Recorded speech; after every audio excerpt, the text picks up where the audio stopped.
Il Presidente della Regione incontra i giornalisti per gli auguri di fine anno. Prima conferenza stampa di Giorgia Meloni. Un tratto aperto, anche se breve, sulla statale. Soddisfatto l'assessore Marco Vullo per l'iniziativa Regalo sospeso. Non solo il Brasile piange il grande campione.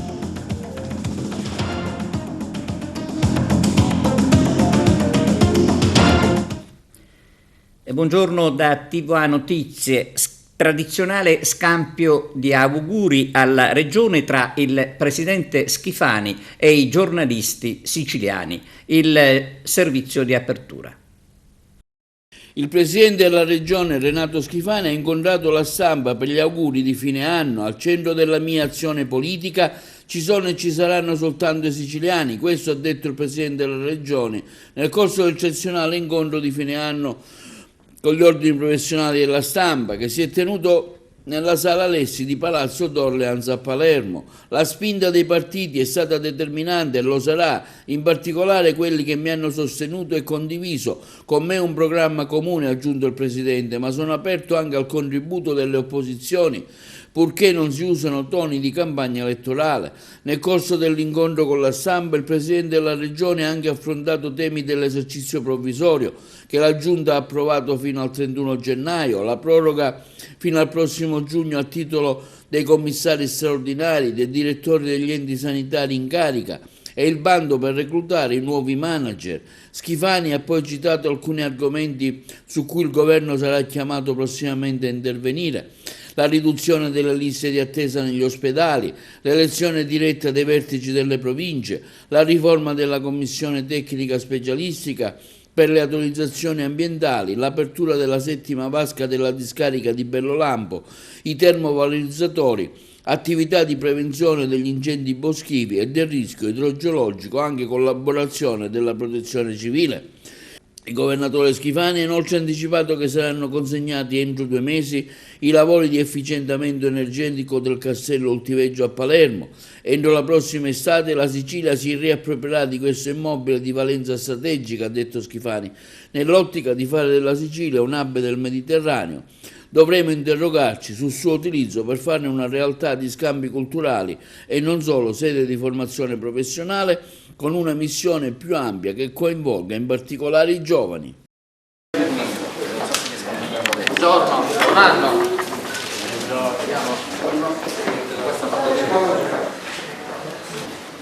Riccardo Calatiotto di Video Sicilia, era per sapere elezioni per le province regionali. Sì, allora sulle province regionali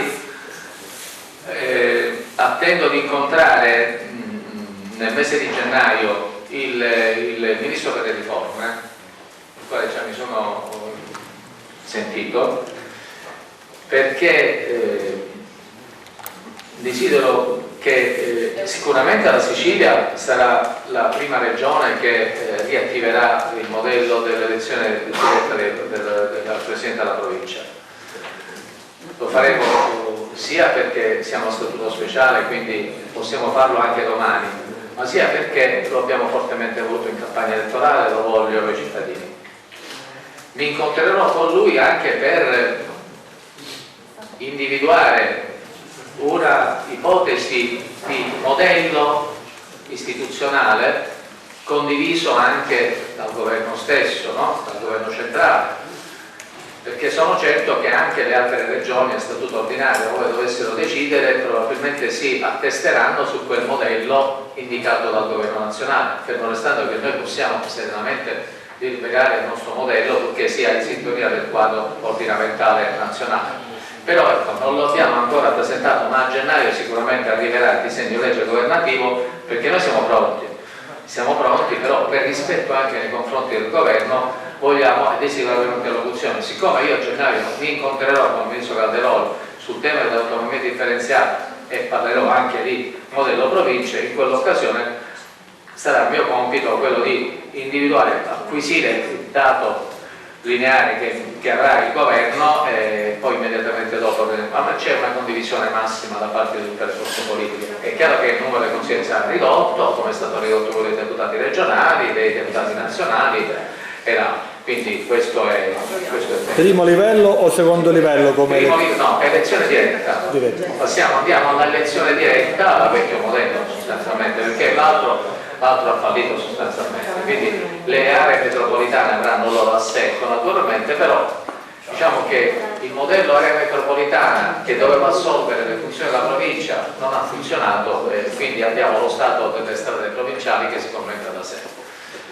Poi mi pare di non avere altro da aggiungere per quanto mi riguarda sulla situazione politica. Il centrodestra ha dimostrato ieri estrema compattezza, sono sereno, fiducioso, mi sembra che a gennaio ci attende sì l'appuntamento della manovra, ma fino ad oggi sono convinto che tutta la legislatura c'è piena coesione, piena condivisione, un ottimo clima che si registra, un entusiasmo sia da parte dell'opinione pubblica, non tutta naturalmente quando giro, però vedo attorno a me anche deputati regionali che sono fortemente motivati, al di là della squadra di giunta che ho, una giunta dove c'è una folta rappresentanza di genere che sta dando una grande mano, Piramata, Elena Pagata, poi abbiamo Nuccia Albano, insomma ho delle eccellenze delle quali sono fiero che lavorano quotidianamente, molto bene. E veniamo alla prima conferenza stampa di Giorgia Meloni. Lello Cassesa. La prima conferenza stampa del nuovo Presidente del Consiglio Giorgia Meloni, dove ha ribadito centralità al governo e soprattutto che il suo esecutivo durerà a lungo. Si è definita coerente con la propria storia, di destra, votata non a sopravvivere ma a fare le cose, anche a costo di non essere rieletta. Difende l'operato del governo che ha tenuto i conti in sicurezza e ha parlato a casa di una manovra con le prime importanti scelte politiche, consapevole che le elezioni di febbraio nel Lazio saranno il primo importante test per il suo governo. Elenca poi le sue priorità: riforma della giustizia, quella del presidenzialismo e il taglio del cuneo fiscale. Il governo durerà, è convinta la Premier, perché gli alleati è vero che discutono, ma entro una normale dialettica. Mi fido dei miei alleati, scandisce. Ha espressamente fatto intendere che vorrà modificare la legge Bassanini, la legge sulle intercettazioni. La politica deve avere il primato perché si assume la responsabilità, deve anche poter decidere. Parla ancora dei 55 obiettivi del PNRR raggiunti da Mario Draghi, misurarsi con la sua autorevolezza, riferita naturalmente a Draghi, è una sfida che mi affascina, fino ad affrontare il Covid. Una linea diversa che il suo governo non intende perseguire, puntando sulla responsabilità, anche perché per il momento, dice il Presidente del Consiglio, la situazione è sotto controllo. Parla infine della riforma sul presidenzialismo, che entro gennaio parlerà con tutti i gruppi parlamentari, anche con le opposizioni. Poi si vedrà come procedere, anche con una bicamerale, eventualmente a patto che non sia uno strumento dilatorio, con un'apertura al dialogo con tutti i partiti. Manovra politica all'interno della quale noi, pur riuscendo a investire, come voi sapete, la gran parte delle risorse sulla priorità che avevamo, che era quella del caro bollette, dell'energia, insomma investiti complessivamente oltre 20 miliardi, siamo riusciti a mantenere o a iniziare a mantenere gli impegni che avevamo preso. Ora, una legge di bilancio siffatta, io voglio ricordare che è stata approvata in Consiglio dei Ministri, credo in un'ora. Io ho fatto parte di un altro governo, ricordo, insomma, dibattiti molto più articolati e accesi durante l'approvazione della legge di bilancio, ed era una legge di bilancio che non lasciava molto, come posso dire, alle legittime rivendicazioni dei ministri, per esempio, come non ha lasciato moltissimo, e anche quella è stata una scelta politica, magari a qualcosa che abbiamo visto accadere negli anni precedenti, in cui insomma il singolo parlamentare sceglieva o aveva la possibilità di appostare un po' di qualche risorsa su una questione specifica che gli interessava. Noi questa scelta non l'abbiamo fatta, abbiamo messo tutto tutte le risorse che avevamo sulle diciamo, grandi misure, sui grandi insiemi di misure ai quali volevamo dedicarci, e mi pare che il fatto che la manovra sia stata appena approvata un giorno in anticipo rispetto a quanto accaduto negli ultimi 2 anni, se non vado errata, mi pare che insomma poi al di là diciamo, del legittimo dibattito, anche di quelle che possono essere divergenze, discussioni, la volontà è di lavorare bene, di mantenere le scadenze, di mantenere gli impegni, e alla fine siamo riusciti. Su questo come su altri provvedimenti. Io devo dirle che trovo un clima assolutamente positivo all'interno della maggioranza. Non posso lamentarmi, e non lo dico così insomma per fatto dovuto, lei sa che insomma non sono persona abituata a mandarle a dire quando ritiene di doverlo dire. Per quello che riguarda le risorse, ma ovviamente noi continueremo a lavorare sulla base di quello che accade, no? Noi siamo in una situazione di grande emergenza. Oggi abbiamo una realtà nella quale i provvedimenti energetici, diciamo, di sostegno all'energia costano mediamente 5 miliardi di euro al mese. Ovviamente il tetto al prezzo del gas, le misure, poi magari ne parleremo, immagino, è possibile, cambiano oggi il quadro, e ovviamente se il quadro dovesse confermarsi cambiato, una parte di risorse potrebbero liberarsi per altri provvedimenti. Dopodiché ovviamente noi lavoreremo tendenzialmente sempre dando la priorità ai saldi di bilancio e facendo delle scelte politiche.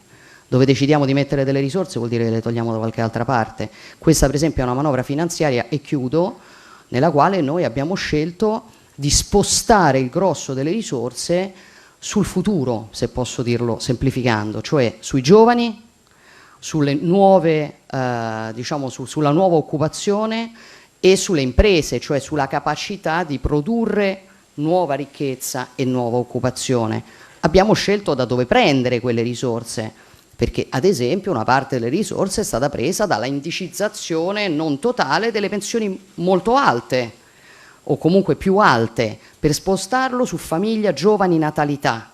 È una scelta politica, una scelta che io considero di visione, però ovviamente quando si lavora con ristrettezze economiche bisogna avere il coraggio di fare le scelte. L'assessore del comune di Agrigento Marco Bullo si dice soddisfatto dell'iniziativa Il regalo sospeso. Arturo Cantella. Marco Bullo, assessore ai servizi sociali di Agrigento, ringrazia i tantissimi cittadini che sull'iniziativa Il regalo sospeso nelle feste natalizie non hanno fatto mancare il loro sostegno a chi realmente ha avuto bisogno di un segnale, di un'azione concreta al disagio economico, sociale e psicologico che ha riacceso un sorriso a tanti bambini che purtroppo vivono in condizioni di grande sofferenza.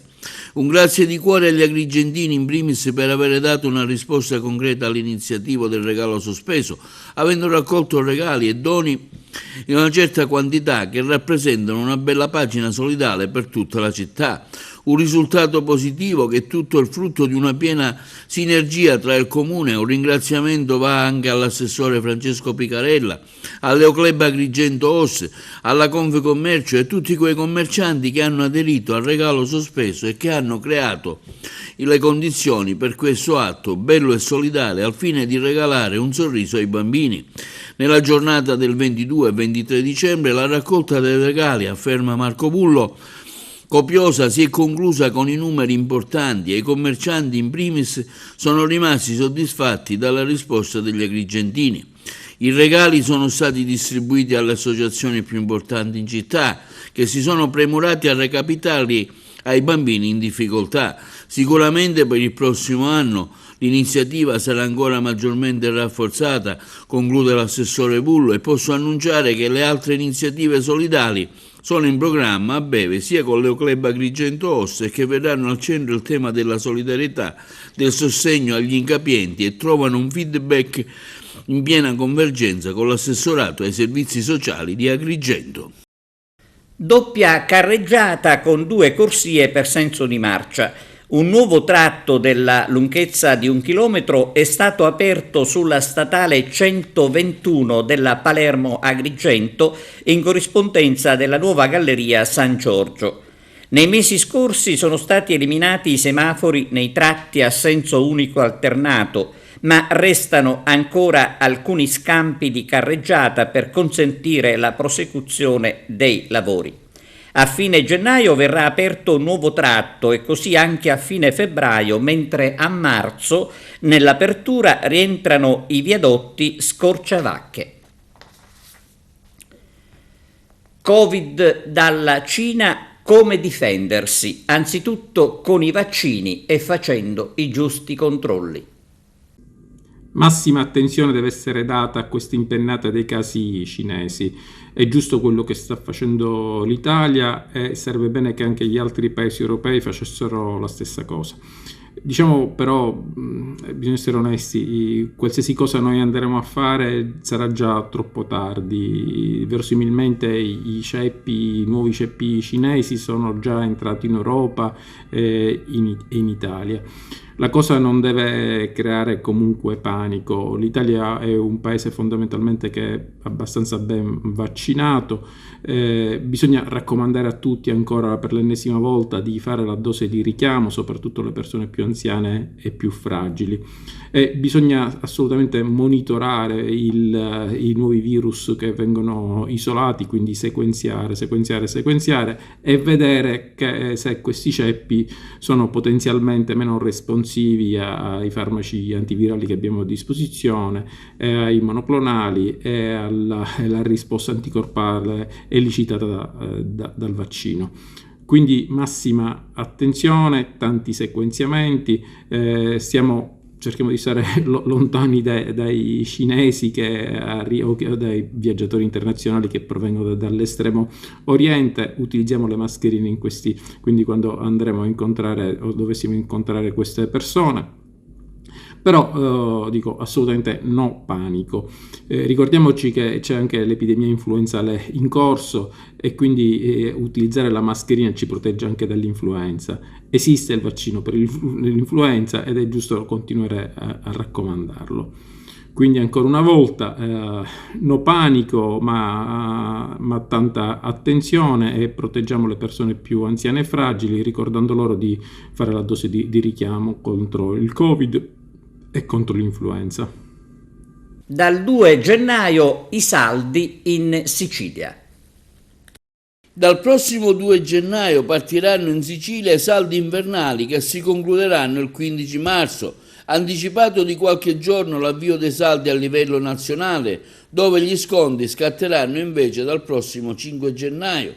L'avvio dei saldi del 2 gennaio farà bene ai commercio e ai consumatori, dice l'assessore regionale alle attività produttive Edi Tamaio. La misura che abbiamo condiviso in accordo con le associazioni che rappresentano i piccoli commercianti ha infatti proprio lo scopo di dare linfa vitale ai negozianti che potranno così incassare liquidità fondamentale per la loro sopravvivenza e fornire occasioni di acquisto migliori per gli utenti.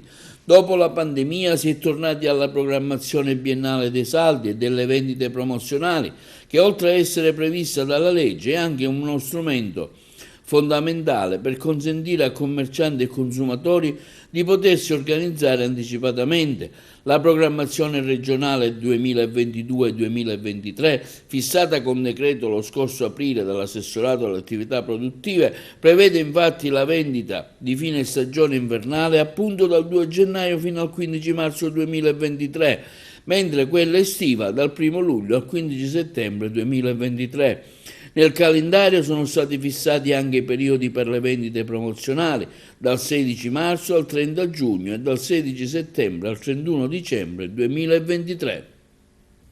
Quello che vedete è un recinto, un semplice recinto che rende pericolosa la circolazione all'angolo tra la via Gela e il viale Emporium dalle parti di San Leone, dove era stato eseguito uno scavo. Ci si chiede quanto debba durare ancora la struttura che sembra lasciata abbandonata a se stessa.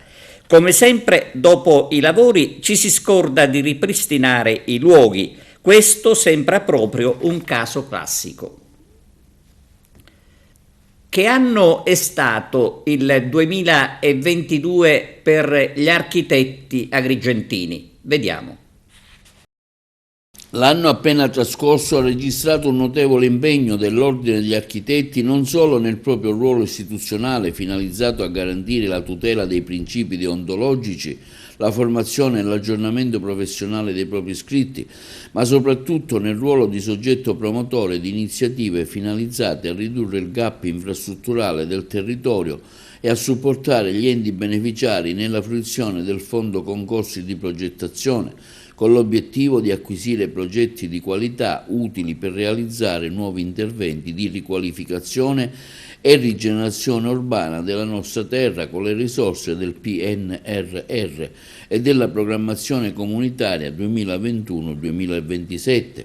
Grazie al nostro contributo tecnico e logistico, afferma il presidente dell'Ordine Rino Lamendola, il libero consorzio e i comuni di Grotte, Montevago, Racalmuto e Raffadali hanno bandito 5 concorsi di progettazione attraverso i quali saranno presto acquisiti quelli di fattibilità tecnica ed economica relativi alla costruzione di una scuola a Canicattì del libero consorzio e alla riqualificazione del Calvario a Grotte, delle vie Garibaldi e Regina Margherita a Racalmuto, del villaggio della Gioventù a Raffadali, dell'antica Montevago distrutta dal sisma del 1968 per un importo complessivo di ben 24 milioni di euro. Sul tema delle infrastrutture, lo scorso 17 marzo l'Ordine degli Architetti ha organizzato un convegno coinvolgendo esperti di caratura nazionale come il professor Enzo Siviero, le componenti della società civile agrigentina che hanno condiviso un documento con il quale a gran voce è stato chiesto alla politica un piano speciale di investimenti finalizzati a ridurre il gap infrastrutturale della nostra terra attraverso la realizzazione di un aeroporto raggiungibile in meno di un'ora e il completamento dell'anello autostradale siciliano, la riqualificazione della viabilità interna, il potenziamento dei porti, la realizzazione della linea ferrata ad alta velocità e il ponte sullo stretto che riteniamo, afferma Lamendola, indispensabile per richiamare investimenti sulle reti stradali e ferrate sui porti che non troveranno attuazione sino a quando il lento attraversamento dello stretto avverrà attraverso i traghetti.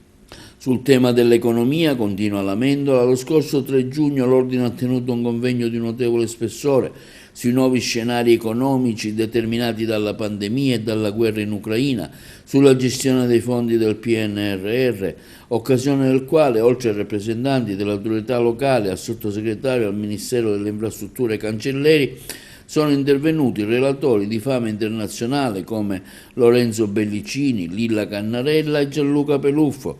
Altre iniziative importanti durante il 22, conclude Lamendola, hanno riguardato il progetto Monumentiamo, in fase di completamento, attraverso il quale stiamo rilevando e censendo le condizioni di sicurezza dei beni culturali e ecclesiastici dell'Arcidiocesi di Agrigento, e il progetto Abitare il Paese, con il quale abbiamo coinvolto i giovani studenti dell'Istituto Agrigento Centro in proposte progettuali per una riqualificazione urbana di alcuni spazi della città, esaltando il punto di vista dei ragazzi.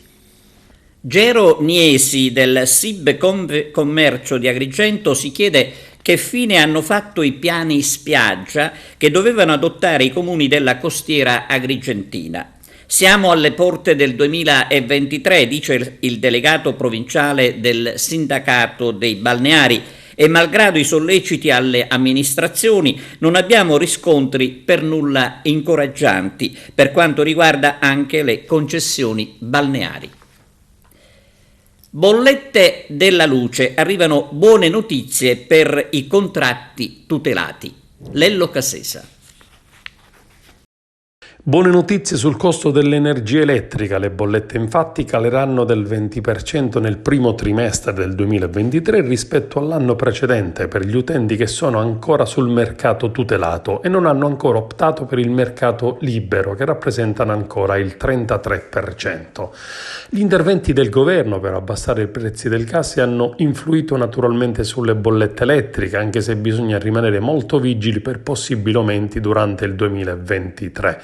L'ARERA, l'agenzia pubblica che fissa le tariffe di luce e gas sui mercati tutelati, ha diffuso le nuove tariffe per l'elettricità per il primo trimestre del 2023, con una riduzione per la famiglia tipo e regime di tutela del 20% rispetto al trimestre precedente. Le cause di questo calo sono due: da un lato è calato il prezzo del metano, principale fonte di elettricità, la domanda di gas è ridotta grazie ad un inverno mite che fa tenere basso il riscaldamento, e poi gli interventi del governo contro il caro bollette, con oltre 5 miliardi di euro al mese stanziati per questo scopo, ben 21 miliardi di euro, una cifra veramente eccezionale. Il presidente di ARERA, Stefano Besseghini, frena gli entusiasmi: la variazione percentuale per mancata del costo dell'energia elettrica non deve spingere a conclusioni affrettate. I mercati sono caratterizzati ancora da una marcata volatilità e la stagionalità inciderà sulle variazioni dei prezzi del gas. Per il Codacons la riduzione delle tariffe fa risparmiare 348 euro in 12 mesi a una famiglia tipo, anche se le tariffe rimangono comunque alte.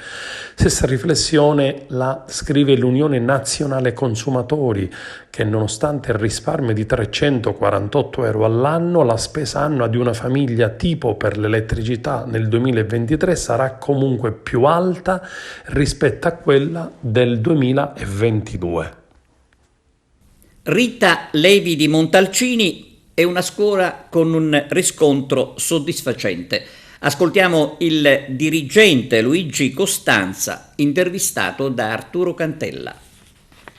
Si conclude il 2022, un bilancio positivo, ma già si guarda con ottimismo alle nuove iscrizioni che inizieranno il prossimo 9 gennaio. Sì, concludiamo questo anno 2022 dopo il rientro in presenza di tutte le attività didattiche, e quindi questo rapporto sempre continuo e costante con i nostri alunni. Dal giorno 9 di gennaio inizieranno l'iscrizione per il futuro anno scolastico, e devo dire che già abbiamo avuto un riscontro estremamente positivo delle famiglie, perché anche se le iscrizioni perfezioneranno l'iscrizione a partire dal 9 di gennaio, però già abbiamo avuto contezza che diversi alunni proseguiranno il cammino, il percorso curriculare con la nostra scuola, e di questo siamo onorati, anche perché offriamo un'offerta formativa altamente qualificata e variegata. L'anno prossimo, per esempio, c'è un progetto Impariamo a pedalare con l'associazione AC Racing, c'è un progetto anche con il gruppo folcloristico Valdagras, quindi abbiamo tutta una serie di iniziative da dare ai nostri alunni, e in questo, ripeto, c'è la consapevolezza di cercare di dare loro la migliore offerta formativa. C'è anche la segreteria aperta, anche tutti i pomeriggi, per chi vuole un po' una consulenza diretta? Sì, per quanto riguarda gli uffici segreteria, chiaramente negli orari mattutini sempre aperta da lunedì a venerdì, poi mentre abbiamo stabilito che per tutto il mese di gennaio, nelle giornate di martedì, la segreteria, gli uffici segreteria saranno a completa disposizione per quanti dei genitori avessero delle difficoltà in quanto privi di strumentazione informatica proprio in vista delle iscrizioni. I plessi sono 9, preside dell'Istituto Rita Levi Montalcini, sparsi un po' in tutta la zona di Agrigento Bassa. Sì, abbiamo diversi plessi, come diceva lei, sono 10 a questo punto, perché abbiamo anche l'oratorio San Francesco, dove sono ubicate alcune classi della scuola primaria del plesso Montessori a San Leone. Però questa complessità dell'istituto, ripeto, è un momento anche di crescita stessa per l'istituto, perché c'è un momento di unione tra tutti questi plessi, specialmente quando ci sono le manifestazioni che, visto che ormai si possono fare in presenza, ci ha visto partecipe a tutta una serie di attività, e di questo siamo veramente orgogliosi e fieri. In ultimo vorrei dire che abbiamo stabilito, abbiamo avuto un rapporto con decenti enti formatori e certificatori per quanto riguarda la lingua inglese, e quindi a breve, all'inizio dell'anno prossimo, 2023, partiranno questi corsi per i nostri alunni per ricevere le certificazioni linguistiche. Il Natale alla Lucchesiana con un'importante mostra. Don Angelo, ci troviamo alla Lucchesiana, parliamo di questa mostra sulle miniature di Natale organizzata anche dal Parco e da Coop Culture, un evento che ha avuto sicuramente tanto interesse e che si protrarrà ancora. Sì, un'altra iniziativa che ha arricchito questo periodo natalizio.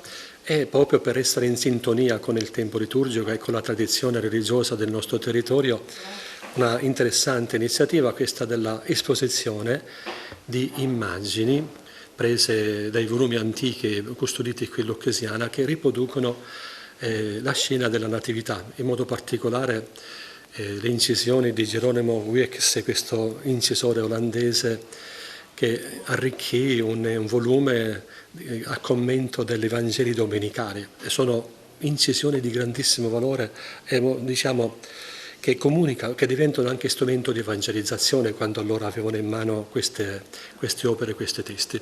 E quindi qui in biblioteca la Copicultura ha voluto realizzare questa mostra esponendo i testi che riproducono le scene della Natività, ma anche l'origine delle Tu scende dalle stelle di Sant'Alfonso de' Liguori, è lui l'autore di questo canto che ormai fa parte della tradizione religiosa cattolica, e poi anche delle immagini delle opere su San Francesco, che è stato il primo a realizzare nel 1223 il presepio a Grece. Nel 2023 noi ricorderemo 800 anni da questo presepe che San Francesco volle realizzare a Grece. Quindi un'altra bella iniziativa che può essere visitabile fino al 3 gennaio. Pausa per la pubblicità. A tra poco insieme con altri servizi e notizie. E adesso vediamo i consigli degli artificieri della Polizia di Stato per non farsi male con i botti di Capodanno.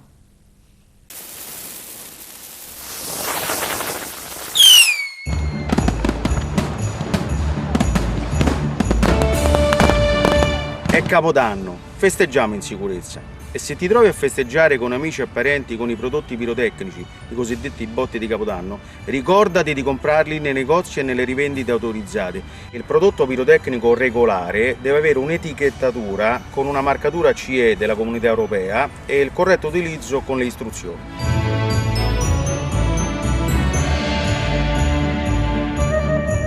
Faremo vedere adesso gli effetti di un'esplosione di un botto illegale, che hanno una doppia pericolosità, quella di non sapere né la natura e né il quantitativo e né i tempi di reazione della carica esplodente all'interno.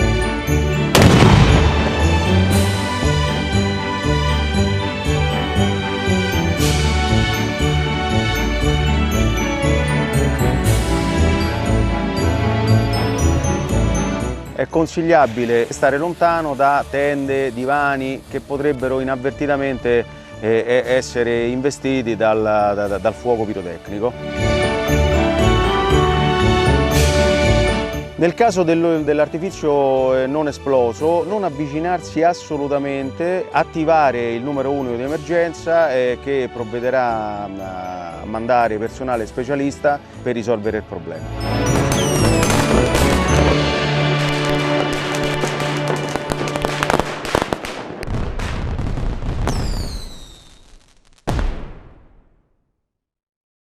E ancora Capodanno, alla Scala dei Turchi tutto pronto per il bagno del 1 gennaio. Tuffo di Capodanno alla Scala dei Turchi.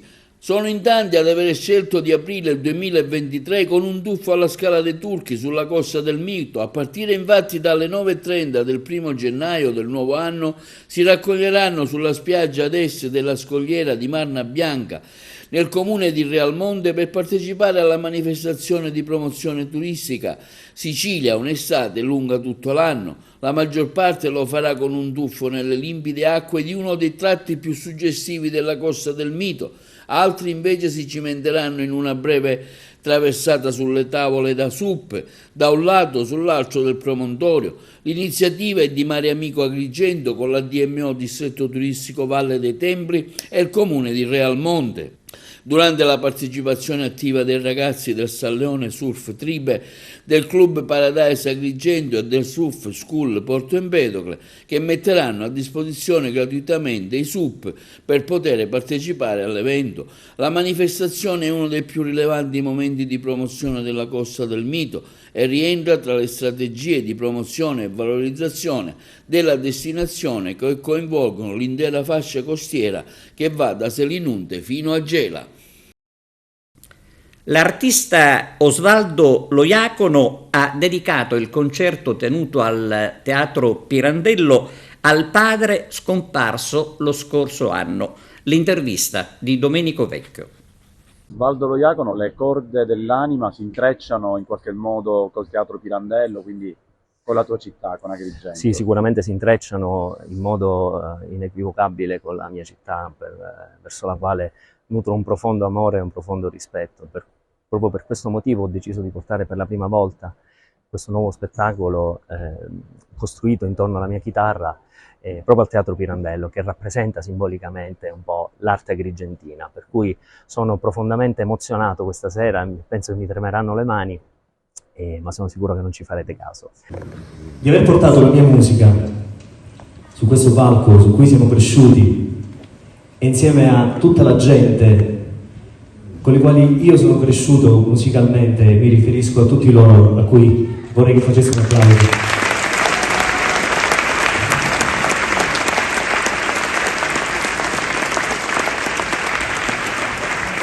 Mi riempie di emozione e di orgoglio e speriamo di ritornare tutta l'energia, tutta l'emozione che voi ci state trasferendo, perché aver riempito questo teatro è per me fonte di grande soddisfazione. Sono felice di aver portato questo mio spettacolo per la prima volta nella mia città, che tanto mi ha dato e tanto continua a darmi.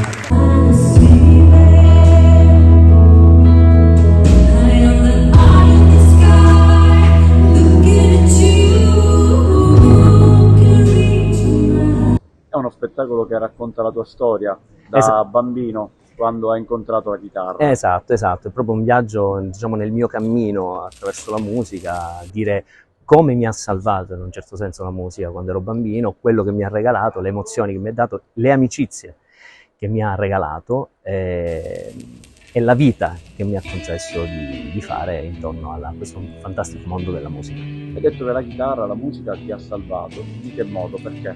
Ma perché penso che ognuno di noi nello sviluppo adolescenziale o da adulto comunque in qualche modo attraversi sempre e comunque dei problemi e dei momenti di difficoltà. In questo la chitarra mi ha aiutato tanto, è stato un po' come se avessi incontrato una mia compagna di vita già da bambino e che ancora oggi continua a essere al mio fianco, ad essere il frutto del mio lavoro. A proposito di compagna di vita, c'è poi la tua vera compagna, la tua moglie. Sì, sarà ovviamente, in questo spettacolo ho deciso di portare tutte le persone fondamentali nel mio percorso, che sono diventate indispensabili un po' per il mio modo di vedere la musica. Per cui ci sarà ovviamente Claudia, con la quale condividiamo non solo la famiglia, ma anche questa grande passione per la musica, e poi ci saranno tanti altri ospiti, ci sarà Dario Biancardi, ci sarà Neja, ci sarà Pettarezzo, ci sarà la mia band, ci sarà un coro di 20 ragazzi pronti ad urlare per far cadere i palchi del Teatro Pirandello. Sono particolarmente felice stasera.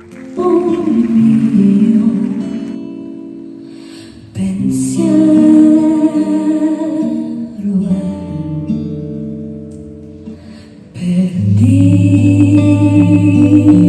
che io so che ti amerò per tutta la mia vita, io so che piangerò ad ogni nuova assenza, piangerò.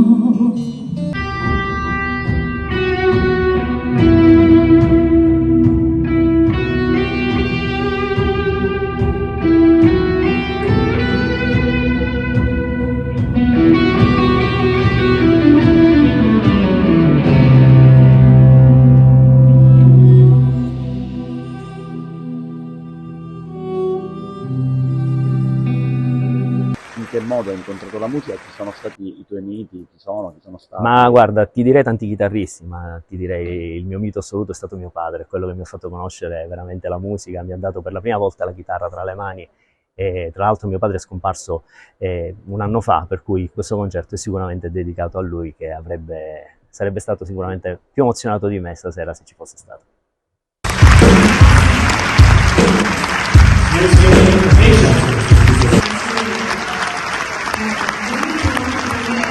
Una notizia di cronaca: rapina un distributore di carburanti ma viene arrestato. È successo a Messina. I poliziotti della squadra mobile delle volanti di Messina hanno arrestato un 44enne messinese già noto alle forze dell'ordine per aver consumato una rapina armato di coltello presso un distributore di carburanti in zona Annunziata. A dare l'allarme è stato il titolare della stazione di servizio, il quale, avvertito dal dipendente ferito ad una mano durante la colluttazione col rapinatore, ha contattato le forze dell'ordine indicando la via di fuga. Gli agenti delle volanti hanno immediatamente raggiunto la zona e insieme agli investigatori della squadra mobile prontamente intervenuti si sono subito messi sulle tracce del malvivente, visto entrare all'interno di uno stabile non distante dal luogo della rapina. Ad incastrare il malvivente alcune tracce di sangue presenti nei pressi del portone d'ingresso, oltre che sul citofono di una delle abitazioni dello stabile. Dopo aver bussato insistentemente alla porta, gli operatori hanno udito chiaramente dei rumori provenire dall'interno. Pertanto, insospettiti in merito alla possibile presenza del rapinatore all'interno dell'abitazione, gli agenti hanno forzato la porta dell'appartamento con l'ausilio del personale dei vigili del fuoco, nel frattempo giunto sul posto. Dopo circa 20 minuti dall'interno dell'abitazione i poliziotti hanno udito la voce di un uomo: «Fermatevi, apro io la porta, sono stato io, ora vi apro», e dopo aver aperto la porta l'autore della rapina, anch'egli ferito ad una mano, è stato arrestato. Su disposizione dell'autorità giudiziaria è stato quindi trasferito presso la locale casa circondariale.